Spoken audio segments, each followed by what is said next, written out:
अगर तूने सब कुछ याद कर लिया तो तेरा ही परिवार तुझसे नफरत करने लगेगा।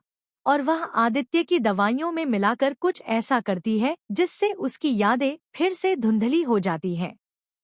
दूसरी तरफ मंगल लगातार बेचैन है। उसे ऐसा लगता है जैसे कोई बहुत बड़ा तूफान आने वाला है। तभी लक्ष्मी और जिया अपनी कार में सफर कर रही होती हैं। रास्ते में जिया अचानक रोने लगती है और कहती है, लक्ष्मी, मैं अब और झूठ नहीं जी सकती। मैं वही जिया हूँ जो सबको मरी हुई लग रही थी। लक्ष्मी हैरान रह जाती है। तभी लक्ष्मी कार्तिक को फोन करती है और कहती है, कार्तिक, आज मैं तुझे सब बताने वाली हूँ।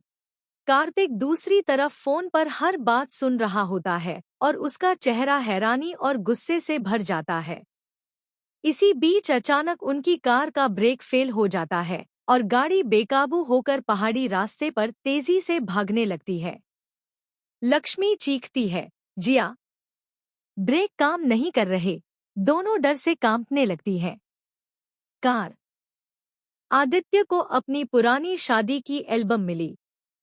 वो एल्बम कई सालों से बंद अलमारी में धूल खाती पड़ी थी, लेकिन जैसे ही उसके हाथ उस पर पड़े, मानो वक्त वहीं ठहर गया। एल्बम खोलते ही पहली तस्वीर में आदित्य और लक्ष्मी की मुस्कुराती हुई झलक थी। आदित्य जैसे किसी और दुनिया में चला गया। उसकी धड़कनें तेज हो गईं और उसकी आंखों में वही पुरानी यादें ताज़ा हो गईं। शादी के मंडप की गूंज, शहनाई की आवाजें और लक्ष्मी की मासूम मुस्कान, सब कुछ पल भर में उसके सामने जीवित हो गया। लेकिन तभी जिया का चेहरा सामने आया, जिसने आदित्य की इस खुशियों भरी दुनिया को तहस-नहस कर दिया था।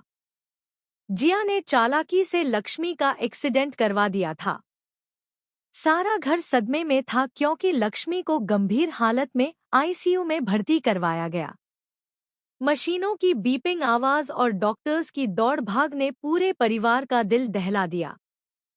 हर कोई यही सोच रहा था कि क्या लक्ष्मी की जान बच पाएगी या फिर उसकी कहानी यहीं खत्म हो जाएगी। इसी बीच मंगल लक्ष्मी के इस ट्रैक में सबसे बड़ा मोड़ आने वाला है। आदित्य की खोई हुई याददाश्त लौटने लगी है, लेकिन सच्चाई का पता लगने से पहले ही उसके सामने झूठ की एक नई कहानी बुन दी गई। जब आदित्य ने शादी की एल्बम देखी और उसमें अपने और लक्ष्मी के पलों को पहचानने लगा, तभी कुसुम ने बड़ी चतुराई से कहा, ये तुम्हारी शादी की एल्बम नहीं है आदित्य, ये तो बच्चों की एल्बम है।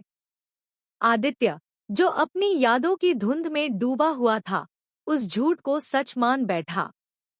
उसने मासूमियत से कहा, हाँ, हमारे बच्चे कितने बड़े हो गए हैं। वक्त कितनी जल्दी बीत गया। उसकी आंखों में गर्व और स्नेह का भाव था, लेकिन पीछे छुपी सच्चाई किसी तूफान से कम नहीं थी। दूसरी तरफ आदित्य की गवाही और उसकी याददाश्त का लौटना कपिल और मंगल के रिश्ते में एक नई रोशनी लेकर आया। कपिल, जिसे अब तक गलत समझा जाता था, धीरे धीरे मंगल के दिल में अपनी जगह बनाने लगा।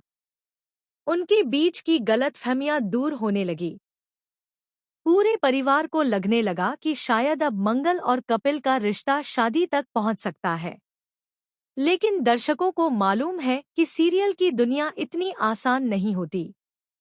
जहां खुशियां नजर आती हैं, वहीं अगला तूफान छुपा बैठा होता है। उधर जिया का खेल और गहराता जा रहा था। उसने सिर्फ लक्ष्मी का एक्सीडेंट ही नहीं करवाया था,